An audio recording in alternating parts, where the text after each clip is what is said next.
আটটি মাঠে মাংস ময়লা আলাদা হেডিতে আমরা টোকালু। এটা কি? এটা স্যার একটা হাড্ডি। জুটেনি এক টুকরো মাংস।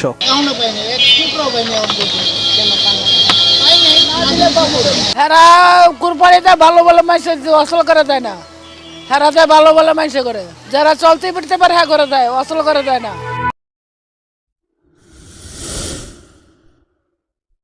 এই গেট থেকে ওই গেট হলো দৌড়াদৌড়ি করছে এক টুকরা মাংসের জন্য রামিয়া ও জিনিয়া, তবু তারা কোনো দোয়ারে যায় মাংস পাইতেছে না। এই সকাল থেকে অল্প একটু মাংস পাইছি, আমাদের কেউ দিতে চায় না বুঝছেন।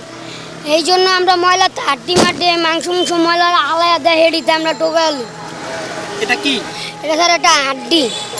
টুকটু মাংসের জন্য বাড়ি বাড়ি এবং প্রত্যেকটা গেটে দুয়ারে দুয়ারে ঘুরছে সেই গরিব অসহায়রা, তবে তা কোনো জায়গায় মাংস পাচ্ছে না। তবে এটাই কি কুরবানি দেওয়া হয় যে মানুষকে রূপ দেখানোর জন্য?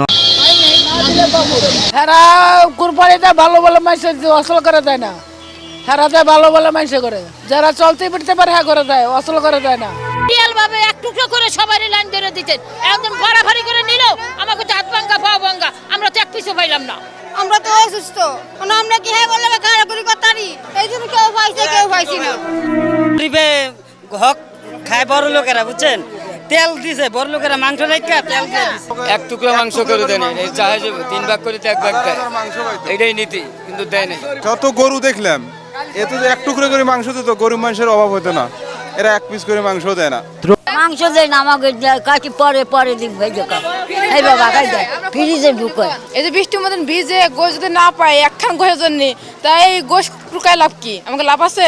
বছরে একবার খামো, হ্যাঁ মন মতন খাইতো না, এক পিজিয়া জানলাইটা দেয়, দেওয়া শেষ দেওয়া শেষ। আমার মতন ব্যক্তিরা তো এক পা এক বাসায় দিয়ে দিয়েছে, এই যে বাসায়টা পাওয়া যায় না মাংস, এক টুকরা একটু মাংস দিয়েছে। কি করবো, আল্লাহ যা দেয় এটাই সন্তুষ্ট। আমি আজকে যে একটু মাংস পাইছি এতটুকুই আমি খাইলে খুশি। আমরা একটু মাংস এলে আল্লাহর দ্বারা হাজার হাজার সুখী, আমরা তো কিনা খাইতে